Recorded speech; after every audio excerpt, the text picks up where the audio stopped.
Last lecture में हमने सीखे कि डिफरेंशिएशन ऑफ फंक्शन कैसे निकालते हैं, एंड इस लेक्चर में हम देखेंगे जस्ट दो application of derivative of functions. एक है equation of tangent find out करना to any curve y equals to fx, and दूसरा है फाइंडिंग आउट और checking rather the behaviour of curve with respect to monotonicity, that means whether the curve is increasing और decreasing in nature. Okay, तो first let us focus on the finding out the equation of tangent to any curve. तो let us find out the tangent equation. तो उसके लिए मानो एक curve दिया हुआ है y equals to fx and point P में हम टेंजेंट ड्रॉ कर रहे हैं, तो P को हमेशा पॉइंट ऑफ टेंजेंसी भी कहते हैं, ठीक है।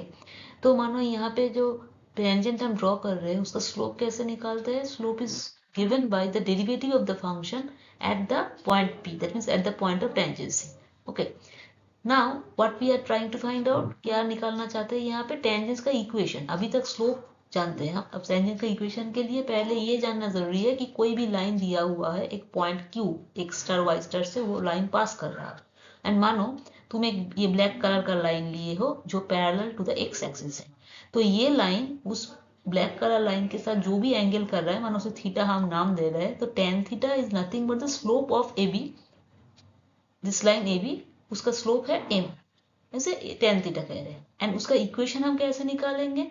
तो किसका इक्वेशन? वो लाइन का इक्वेशन जो पॉइंट Q से पास कर रहा है, Q कोई भी पॉइंट हो, मानो यहाँ पे हम x star y star notation use कर रहे हैं, बस वही बात है, एंड वो लाइन का स्लोप भी m है। तो दो इन्फॉर्मेशन यूजिंग है यहाँ पे, एक तो है स्लोप क्या है, दूसरा है कोई भी एक पॉइंट जिससे वो पास कर रहा है लाइन, वो पॉइंट क्या है। तो पॉइंट है x star y star, slope है m। तो इस दोनों को यूज करके I can say कि AB's equation is nothing but y minus y star equals to m into x minus x star, that means x star y star दिया हुआ है and m भी दिया हुआ है, तो उसी को यूज करके I can find out the AB's equation, lines equation। तो यही फॉर्मूला यहाँ पे इक्वेशन ऑफ टेंजेंट को निकालने में हमें हेल्प करेगा। तो लेट अस सी इट। तो इक्वेशन ऑफ टेंजेंट कहाँ से आ रहा है? To the curve y equals to fx। For that we are considering what? The point of tangency. So equation of the tangent to curve y equals to fx at point of tangency कैसे आ रहा है? y minus y star equals to slope into x minus x star। अब slope कैसे आ रहा है? Slope is coming by this differentiation of the function at the point x star y star, that is the value f of f dash at the point x star. So this is the equation of the tangent to the curve y equals to fx at the point P x star y star। Okay, so now let us see a problem on it। मानो दिया हुआ है कि problem ये है कि find equation of tangent to this curve. What is this curve? y equals to x square minus 12 by x minus 4 at p 0,3। so what is our point of tangency? This is our point of tangency। okay, so we need to find out the equation of the tangent passing through this point, through this curve, to the curve। okay, not to this curve but to the curve y equal to x square minus 12 by x minus 4। so कैसे करेंगे? पहले लिख लिए यहाँ पे curve को। अच्छा, ये डिफरेंशिएबल है at the point 0,3। So let us differentiate both sides with respect to s। ये इक्वेशन 1 को डिफरेंशिएट कर रहे हो, तो जैसे डिफरेंशिएट हम सीख गए अभी, तो वो रूल यूज करके अल्टीमेटली ये फॉर्म आ रहा है। Now what do we require to find out? dy ds का value at the point of tangency. अब पॉइंट ऑफ टेंजेंसी क्या है? 0,3। दैट मीन्स dy ds का value at the point 0,3। That means y के हिसाब में, x के हिसाब में 0 पुट किए एंड y के हिसाब से वी आर पुटिंग 3। नाउ यहाँ पे जो राइट हैंड साइड में देखो कोई y है ही नहीं, सारा x है, तो what we will put in this equation? 0 in all the places of x। so that is what I have put here। okay, just you can check it from here, you are getting the value 3/4। okay, so क्या पाया हमने? सिर्फ slope निकाले, किसका? Tangent का eight the point 0,3। तो equation of the tangent क्या होगा? y minus 3 equal to x minus 0 into the value of the derivative at the point P। so that is what we have done in the next page, this one। so ultimately if you just simplify it, this is the required equation of the tangent to the curve at the point given point 0,3। now कुछ special cases यहाँ से देखें। special cases means parallel to the axis given। मानो ये एक case है जहाँ पे देखो ये तुम्हारा कर्व है, पॉइंट P में तुम टेंजेंट ड्रॉ कर रहे हो, ये AB वाला टेंजेंट है, तो देखो ये जो एक्स एक्सिस है उसके साथ ये पैरेलल है। ये एक केस हो सकता है, और एक स्पेशल केस हो सकता है parallel to the Y axis. देखो ये कर्व है यहाँ पे, Q is the point where this line, ये CF वाला line is tangent to the curve at the point Q. So this CF is now parallel to which axis? Y axis. तो ये x axis वाला parallel या फिर y axis वाला parallel, ये दो सिचुएशन में टेंजेंट ऑफ द कर्व क्या होगा? तो किसी भी लाइन के लिए क्या हमने पहले भी बोले कि किसी भी, ये माना ये ब्लू कलर लाइन ही ले लो, पैरेलल टू एक्स एक्सिस जो भी एंगल करेगा theta, tangent of that angle is equal to the slope of the line. इस लाइन का स्लोप होगा, मानो उसे एम नाम दे रहे हैं हम, वैल्यू क्या आएगा? Tangent of the angle theta. कौन सी एंगल है ये थीटा? जो एंगल वो लाइन एक्स एक्सिस से या फिर एक्स एक्सिस के पैरेलल कोई भी लाइन से कर रहा है. ठीक है, तो यहाँ पे इस फर्स्ट केस में यहाँ पे पैरेलल टू एक्स एक्सिस है, तो क्या होगा? वो तो एक्स एक्सिस के पैरेलल है, मतलब theta is what? Theta is equals to 0 here. Okay, so tan of 0, that is what I have given. Parallel to x axis जब होगा theta equals to 0, so m equals to tan of 0, that means 0.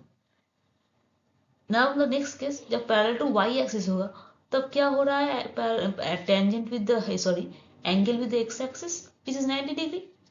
This is the line CF. It is 90 degree perpendicular to the x axis. So what is the value of theta? Pi by 2. 90 degree is equal to pi by 2 in radian measure. So theta equal to pi by 2. So what will be the value of m? Tan of pi by 2, but it tends to infinite value. Sin pi by 2 by cos pi by 2. So it's the infinite value. So m becomes infinite here. Okay. So now let me put the question कि जो last time हम किए, ठीक है, तो वही सम में अगर ये हम क्वेश्चन पूछे कि टेंजेंट इज पैरेलल टू, अच्छा जस्ट उसके पहले एक बात देख लो इन जनरल कि मानो अगर tangent parallel to x axis, then slope of the tangent is 0, then dy dx के ऊपर उसका क्या इफेक्ट होता है? तो dy dx क्या होगा? स्लोप ऑफ द टेंजेंट 0 हो रहा है, मतलब क्या? Slope of the tangent is dy dx, तो वो भी 0 ही होगा eight the point of tangency. और पैरेलल टू वाई एक्सिस जब बोल रहे हो, स्लोप ऑफ द टेंजेंट क्या होगा? dy dx tending towards 0. अगर dy dx eight the point p tending towards 0 है, तो dx dy का क्या हाल होगा? 1 by infinity, that means it will B 0. तो इस पॉइंट में एक बात I am just mentioning, I won't go into the proof, but going from this one two this one, that means dy dx at the point p tending towards infinity is indicating dx dy at the point p. Roughly I am using the idea कि 1 by infinity goes to 0 like that, but it involves some analytical steps which I am just not including right now here in this lecture because it is just falling outside the purview of this lecture. Okay, so what is our takeaway message? कि dy dx at the point p अगर tends to 0 है, then dx dy right now you can say it is equal to 0. So dy dx अगर tends to infinity है, तो dx dy at the same point will be equal to 0. So now let us go to, okay, तो अब ये question देखें कि जो पहले क्वेश्चन किया ना, देखो एक ही कार्य है, y equals x square minus 12 by, let me show the pointer here, हाँ, y equals x square minus 12 by x minus 4, यही कार्य है. लेकिन क्वेश्चन क्या पूछ रहे हैं अभी कि find points where tangents to this curve are parallel to x axis. कि कौन कौन से पॉइंट में अगर हो तो कौन कौन सा ऐसा पॉइंट है ऑन दिस कर्व कि जहां पे अगर तुम टेंजेंट ड्रॉ करना हो चाहो तो पैरेलल टू एक्स एक्सिस ही आएगा. तो क्या कर रहे हैं हम? पहले dy dx निकाल रहे हैं कोई भी पॉइंट के लिए x पर, तो जस्ट वो किए जस्ट पहले किए, ये सेम ही साम है, तो I am not repeating the calculation, you just go back to the previous part and you can check कि we are getting this expression. Now for tangent to be parallel to x axis क्या चाहिए हमें? dy dx equals to 0, that means this expression equals to 0. जैसे ही this expression equal to 0 आ रहा है, that means यहाँ पे x square minus 8x plus 12 equal to 0 आ रहा है, बिकॉज डिनोमिनेटर में तो कोई कॉन्ट्रीब्यूशन नहीं होगा, न्यूमरेटर से ही होगा. तो directly I can find out x equals to 6 and x equals to 2. जैसे ही ये दोनों वैल्यू आ रहा है, कौन सी कर्व के ऊपर है? कर्व तो ये है, उसके ऊपर ही 2 पॉइंट होगा. तो एक बार x इक्वल्स टू 6 पुट करेंगे, y का वैल्यू आ जाएगा. एक बार x इक्वल्स टू 2 पुट करेंगे, y का वैल्यू आ जाएगा. तो क्या क्या वैल्यू आया? पॉइंट क्या क्या आया? 6,12 means x equals to 6, y equals to 12. So 6,12 is the point where if you draw the tangent to the curve it will be parallel to the x axis. Again यहाँ से क्या आया? 2,4. So 2,4 is also another point on the curve जहां पे अगर तुम tangent draw करो तब जाकर भी वो tangent parallel to x axis ही होगा.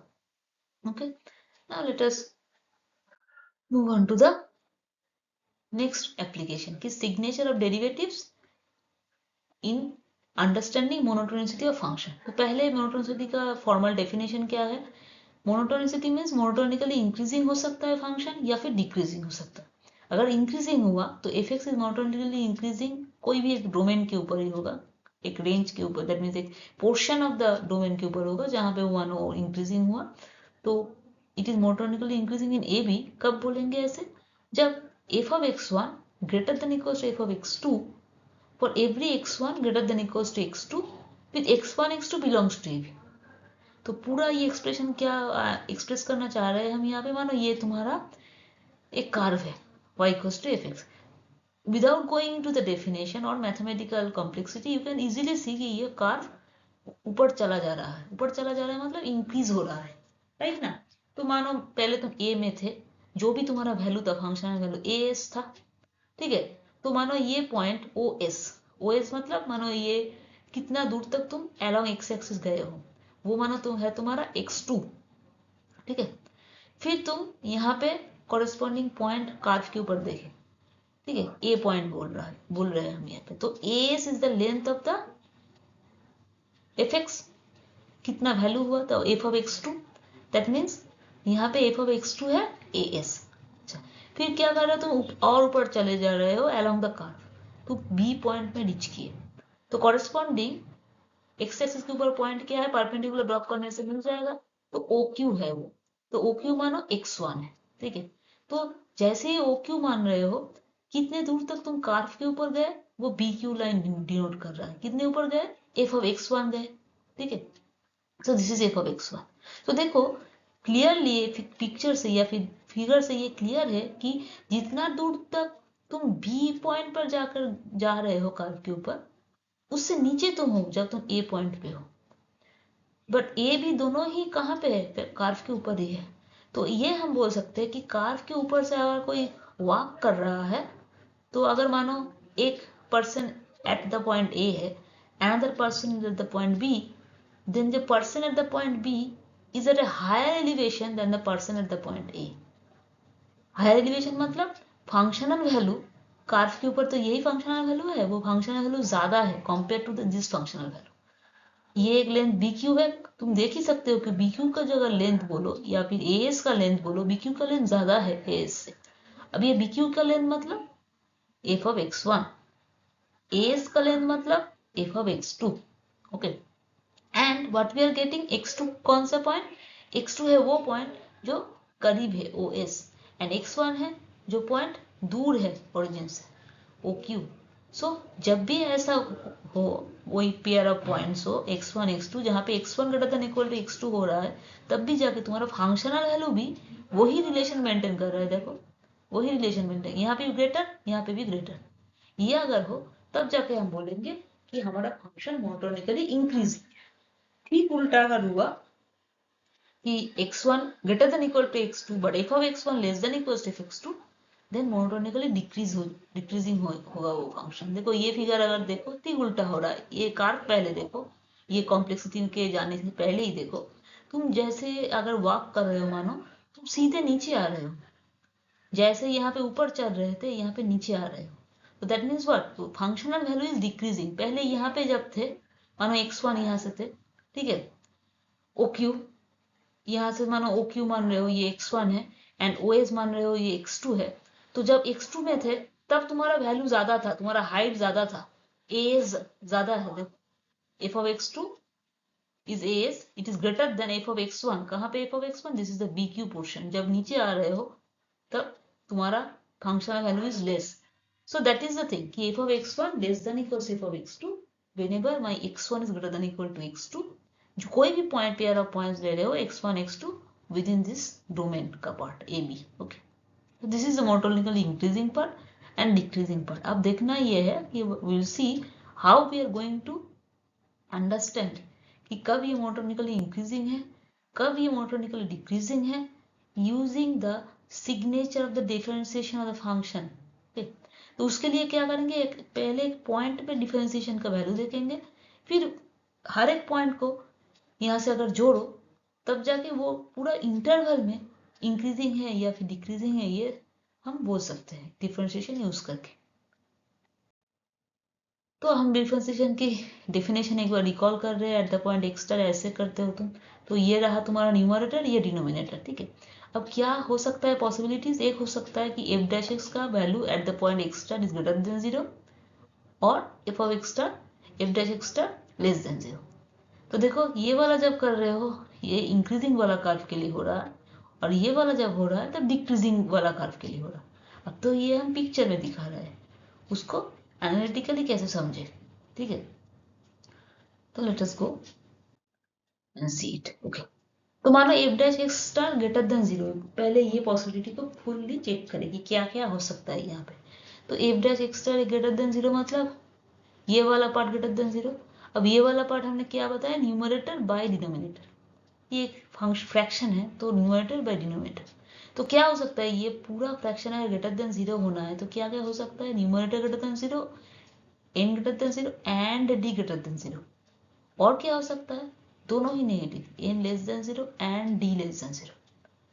अच्छा पहले ये केस देखें, N greater than 0 and D greater than 0। तो डी ग्रेटर देन 0 मतलब डी का तुम्हारा वैल्यू क्या बोले तुमने, कि एक्सप्रेशन क्या बोले, एज, तो एज ग्रेटर देन 0, ठीक है। अच्छा एज मतलब यहाँ पे देखो कार्व का ये एक्स स्टार वाला पॉइंट था, ये वाला एज तुम बोल रहे हो, ठीक है। तो एक्स स्टार प्लस एज मतलब कुछ ऐड अप कर रहे हो एक्स स्टार के ऊपर, तब जाके एक्स स्टार प्लस एज आ रहा है। तो x star plus h greater than x star, ठीक है। तो डी ग्रेटर देन 0 मतलब यहाँ पे x star plus h greater than x star, right. And n greater than 0 मतलब F of x star plus h, यहाँ से देखो f of x star plus h minus f x star greater than 0, that means f of x star plus h greater than f of x star, वही हुआ। That means जब ये वाला case हो रहा है n greater than 0 and D greater than 0 दोनों एक साथ, that means f of x star plus h is greater than f of x star when h greater than 0। दोनों एक साथ हो रहा है ना, एंड हो रहा है, और नहीं and. That means f of x star plus h is greater than f of x star when H is greater than 0। और उसका मायने क्या हुआ, यहाँ पे देख ही सकते हो कि इट इज इंक्रीजिंग। यहाँ पे जो वैल्यू था तुम थोड़ा दूर हट रहे हो, तुम्हारा वैल्यू बढ़ रहा है। तो that means what, f of x star plus h, ये वाला जो हाइट है greater than f of x star, so my function is increasing at x equals to x star. Similarly जब n less than 0 and d less than 0 हो रहा है, अच्छा d less than 0 हो रहा है मतलब h लेस देन 0, तो मानो कोई भी तुम्हारा एक नेगेटिव वैल्यू है माइनस 0.1, तो उसे तो हम h टेस्ट को 0.1 अगर मानो बोले, एक वैल्यू दिए h टेस्ट और कोई और वेरिएबल दिए उसे मान दिए 0.1, वो ग्रेटर देन 0 है, तो h को कैसे लिख सकते हो, h equal to minus h test. ठीक वही फॉर्मेलिज्म हम यहाँ पे यूज कर रहे हैं, d लेस देन 0 मतलब यहाँ से h लेस देन 0, h को माइनस h टेस्ट मान रहे हैं, जहाँ पे h टेस्ट ग्रेटर देन 0, तो d लेस देन 0 मतलब h less than 0, that means x star plus h less than x star.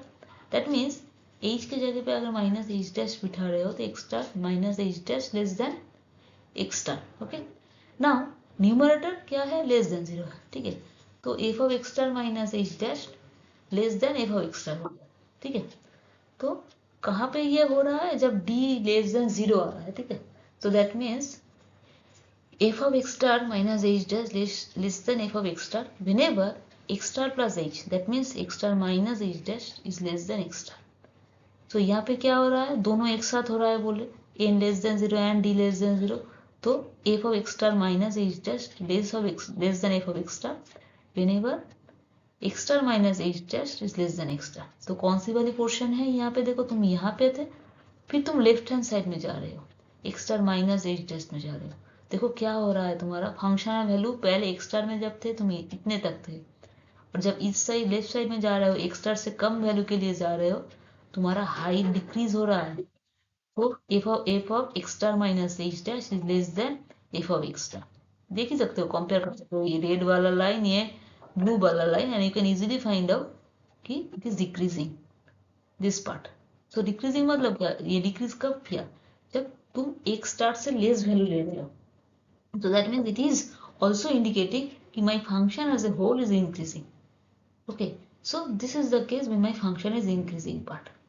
ठीक उसी तरीके से जस्ट ऑपोजिट थिंग, जब decreasing f dash x star less than 0 है, तब जाके ये वैल्यू फिर से लेस देन 0, तब जैसे एनालिसिस पहले की एकदम same to same similar analysis follow करके आप क्या होगा, जस्ट ये बात समझ लो यहाँ से कि ये फ्रैक्शन लेस देन जीरो मतलब क्या क्या पॉसिबिलिटी हो सकता है। एक है numerator less than zero, denominator greater than zero, और denominator less than zero, numerator greater than zero. ठीक उसी तरीके से जैसे पहले किए, ये सारा बात same to same d equals to h greater than zero अगर हुआ, देन जाके क्या होगा, कौन सी वाला पोर्शन होगा, ये वाला पोर्शन होगा, राइट हैंड साइड वाला पोर्शन। ठीक है, तो x star plus h greater than x star, then N less than zero मतलब F of x star plus h less than f of x star. That means दोनों एक साथ and लिखे हमने, तो f of x star plus h less than f of x star whenever h greater than zero. That means what is happening, my functional value is increasing, sorry, my domain value is increasing but functional value is decreasing. So that means it is a case of decreasing function or decrease in the function's value at x equals to x star. ठीक उसी तरीके से अगर उल्टा यहाँ पे भी apply, that means n greater than zero and d less than zero. Again d less than zero मतलब जैसे पहले की h equal to minus h dash मान लेंगे जहाँ पे h dash greater than zero है, तो यहाँ पे d लेस देन जीरो मतलब जैसे पहले की x star minus h dash less than x star आ रहा है। Okay, now numerator greater than zero मतलब यहाँ से f of x star plus h के जगह पे माइनस एच डैश ये यूज करके greater than f of x star. That means f of x star minus h dash greater than f of x star whenever x star plus h is less than x star. तो यहाँ पे क्या हुआ, sorry यहाँ पे it will be fx is decreasing at x star. That's the opposite of it. Fx is decreasing at x star. Okay. Now let us then jot down what we have done. Nature of function, seek nature of derivative of the function f dash. तो यहाँ पे पहले क्या किया, एक point पे किए, तो मानो यहाँ पे कोई भी पॉइंट, ये कार्व को देखो, जब यहाँ से यहाँ तक ये कार्व था, ये ग्रीन वाला पूरा कार्व है तुम्हारा। ठीक है, तो पहले जब ये स्मॉल पोर्शन पे ले रहे थे तब देखो ये डिक्रीज कर रहा है, फिर बी से सी तक जा रहे हो फिर फंक्शन इंक्रीज कर रहा है, फिर सी के बाद जब बाकी के पोर्शन में जा रहे हो फिर से डिक्रीज कर रहा है। तो क्या हुआ, ये पोर्शन में आपको a to b function is increasing, जब बी टू सी रहा तब function is decreasing, sorry a to b function is decreasing, then b to c function is increasing, and then again from c and beyond function is decreasing. Okay, so this is what I have written here. तो क्या होगा, जब fx is increasing over a मतलब f dash is greater than zero for all points x in a b। तो पहले क्या किए, एक एक पॉइंट पे चेक किए, तो हर कोई एक पॉइंट के लिए तुम यहाँ पे चेक करोगे। जब भी ये इंटरवल बोल रहे हैं मतलब क्या, कोई भी पॉइंट लो एक्स ए बी से, क्या चेक करना पड़ेगा, तुम एक dash at the point x lying within A b वो ग्रेटर देन जीरो है या नहीं है। अगर ग्रेटर देन जीरो है तब जाके इंक्रीजिंग होगा, अगर लेस देन जीरो है तब जाके डिक्रीजिंग होगा। ठीक, वाइस वर्सा भी हम कह सकते हैं कि अगर इंक्रीजिंग हो तब जाके ग्रेटर देन जीरो होगा एफ डैश एक्स, अगर डिक्रीजिंग हो तब जाके F dash x less than zero. And picture ऐसा है, कोई फंक्शन के लिए ऐसा नहीं है कि वो इंक्रीजिंग पूरा रीजन के लिए इंक्रीजिंग हो, जहां पे यहाँ पे भी हम देख सकते हैं कि कुछ पोर्शन के लिए डिक्रीजिंग या इंक्रीजिंग फिर decreasing, like this is going on. Okay, let us see one sum on it. So one determine nature of fx over the entire real line. तो fx दिया हुआ है तो f dash x हम जानते हैं कैसे निकालते हैं। देखो f dash x का वैल्यू आया ये, अभी इस एक्सप्रेशन में देखने वाला पार्ट ये है कि 11 तो कांस्टेंट है, ठीक है, तो ऊपर वाला पॉजिटिव ही है, तो अगर ये नंबर का पूरा एक्सप्रेशन का ग्रेटर हो या लेसर हो आएगा कहाँ से, डिनोमिनेटर से, लेकिन डिनोमिनेटर भी ग्रेटर होल स्क्वायर, अगर तुम रियल वैल्यू कर रहे हो तो होल स्क्वायर मतलब पॉजिटिव ही होगा। तो what is the ultimate result कि ये पूरा फ्रैक्शन ही तुम्हारा पॉजिटिव है। तो क्या है अल्टीमेट फ्रैक्शन पॉजिटिव मतलब ये फ्रैक्शन आया कहाँ से, जब एफ डैश एक्स तुमने निकाले तो f dash x greater than zero और f d x belongs to R, and जो थ्योरी अभी हम देखे उसके हिसाब से एफ डैश इज अगर जीरो हो रहा है that means f x is monotonically increasing over R. तो द नेचर हमने डिटरमाइन कर लिए यूजिंग एफ डैश एक्स की it is monotonically increasing over R over the entire real line. Okay, next find the intervals of x for which ये function आप f x equals to x by log x, ln मतलब log x to the base e ln x, ये हम पहले भी discuss कर चुके हैं। ये ln x का मतलब क्या है, तो x बाई लॉग एक्स हम ले रहे हैं with x greater than zero. अब लॉग एक्स जब ले रहे हो तो x को ग्रेटर देन जीरो होना है, एंड नीचे में है डिनोमिनेटर जीरो नहीं हो सकता है, तो उसीलिए x not equal to one ली हो, because log to the base e, अगर 1 का वैल्यू निकालना चाहे हम तो वो 0 आता है। तो अब ये क्वेश्चन है कि कौन सी इंटरवल में ये फंक्शन इंक्रीजिंग है, कौन से इंटरवल में ये डिक्रीजिंग है, ये फाइंड आउट करना है। देखो, find intervals of x for which this function with all this specifications is increasing और डिक्रीजिंग। तो उसके लिए क्या करना पड़ेगा, फिर से वो थ्योरी अप्लाई करेंगे कि एफ डैश एक्स निकालो। तो एफ डैश एक्स हमने निकाल लिए। अब वो कहाँ पे इंक्रीजिंग होता है, सॉरी कहाँ पे पॉजिटिव होता है, कहाँ पे नेगेटिव होता है, ये वाला पार्ट से चेक करना। अब फिर से देखो, इसमें एक्सप्रेशन में क्या है कि ऊपर में ही ग्रेटर देन 0 लेस देन 0 का पॉसिबिलिटी है, नीचे तो होल स्क्वायर है तो पॉजिटिव ही होगा। तो अगर एफ डैश इसको पॉजिटिव होना है तो upper side should be positive. Okay, तो ये वाला पार्ट जो ऑब्वियस है वो पहले लिख लिया हमने। फिर F dash is greater than 0 if log is greater then 1, that means ये न्यूमरेटर से आ रहा है। देखो, log is greater than 1 मतलब 1 with log is to the base log of the value e, so that means x greater than e। तो f dash is greater than 0 कब होगा, जब x is greater than e। ठीक उसी तरह f dash is less than 0 कब होगा, जब log x less than 1 होगा, that means numerator less than 0 होगा, that means फिर उसी तरीके से s less than e आएगा। तो इन दोनों के लिए हमने देखो इंटरवल यहाँ से ऑलरेडी डिटरमाइन कर चुके हैं कि कब ये एफ डैश पॉजिटिव होगा तब जाके तुम्हारा फंक्शन इंक्रीजिंग होगा, कब होगा जब x ग्रेटर देन ई होगा तब जाके तुम्हारा फंक्शन इंक्रीजिंग होगा, और जब x लेस देन ई होगा तब जाके तुम्हारा फंक्शन डिक्रीजिंग होगा। तो है तुम्हारा स्पेसिफिकेशन x ग्रेटर देन 0, तो that means F dash is less than 0, जब 0 से बड़ा लेस देन है तब जाके F dash is less than 0, that means my F x is decreasing. And जब भी तुम ई को क्रॉस कर रहे हो अप टू इन्फिनिटी कोई भी वैल्यू तक जाओ, ठीक है, तब जाके तुम्हारा फंक्शन इंक्रीजिंग होगा। तो वही बात I have just written down here. If x is increasing, if x greater than e, that means in this entire region, and if x is decreasing, if x less than e, 1 को भी छोड़ना पड़ेगा as we have already specified। तो if x is decreasing कहाँ पे, पूरा 0 to e ले सकते हो, 0 और e को छोड़ के obviously, and 1 को भी छोड़ना पड़ेगा because of the function given। Okay, so we have determined कि कौन सी इंटरवल में इंक्रीजिंग होगा, कौन सी इंटरवल में डिक्रीजिंग होगा। और एग्जाम यहाँ पे जस्ट देख लो कि मानो x ग्रेटर देन 0 है, ये एक्सप्रेशन प्रूफ करना है तुम्हें कि log of 1 plus x is greater then x minus x square by 2। तो उसके लिए हम एफ एक्स को ऐसे मान रहे हैं। तो इस टाइप ऑफ सम्स के लिए जो भी यहाँ पे ये इनइक्वालिटी प्रूफ करने के लिए दिया हुआ होगा उसके हिसाब से हमें एफ एक्स को फ्रेम करना है कि कौन सी एफ एक्स लेने से हमारा ये प्रूव हो जाता है। तो एफ एक्स को हमने यहाँ पे ऐसे ली, ठीक है, लेकिन ये क्यों लिए अभी यहाँ से हम देखेंगे कि ये लेने से हमें क्या एडवांटेज मिल रहा है। तो एफ एक्स मैंने ऐसे लिए तुमने, फिर डिफरेंशिएट किए, तो डिफरेंशिएट करने के बाद ही हमें ये एक्सप्रेशन आ रहा है। जस्ट ये सिंप्लीफिकेशन अगर देख लो यहाँ पे जो किया हुआ है उसके हिसाब से x square by 1 plus x आ रहा है। तो एक्स स्क्वायर तो पॉजिटिव ही है कोई भी रियल लाइन के लिए, तो क्या होगा, एफ डैश एक्स बन गया तुम्हारा दिस एक्सप्रेशन। ठीक है, अच्छा अब देखो एफ डैश एक्स ये एक्सप्रेशन जो तुम लिख रहे हो अगर x ग्रेटर देन 0 है तुम्हारा जो दिया हुआ है, तो दैट मीन्स क्या हो रहा है, ये पूरा एक्सप्रेशन ही ग्रेटर देन 0 है। अच्छा, that means F dash is greater than 0 है, मतलब अगेन थ्योरी यूज करके F x is increasing for every greater than 0। अगर एफ एक्स इज इंक्रीजिंग बोल रहे हो for every is greater than 0, that means कोई भी नॉन जीरो वैल्यू के लिए क्या होगा, एफ एक्स का value greater than f of 0, because x एक वैल्यू है, 0 एक वैल्यू है। तुम बोल रहे हो function increasing, x is greater than 0, that means ये डोमेन का point is greater than this domain का पॉइंट। तो फंक्शन इंक्रीजिंग होने के लिए एफ एक्स का वैल्यू एफ ऑफ 0 के वैल्यू के ज्यादा होगा, F x will be greater than F 0।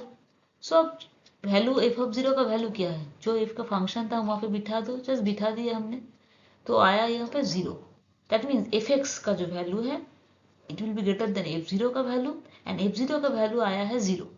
तो that means this log of 1 plus x minus x plus x square by 2 जो फंक्शन हमें फ्रेम किए थे it will be greater than 0। सो यहाँ पे जो सिंप्लीफाई करके तुम देख ही सकते हो कि जो एक्सप्रेशन चाहिए था हमें वो यहाँ से मिल रहा है जब भी एक्स ग्रेटर देन 0। तो दिस कंप्लीट्स द प्रूफ।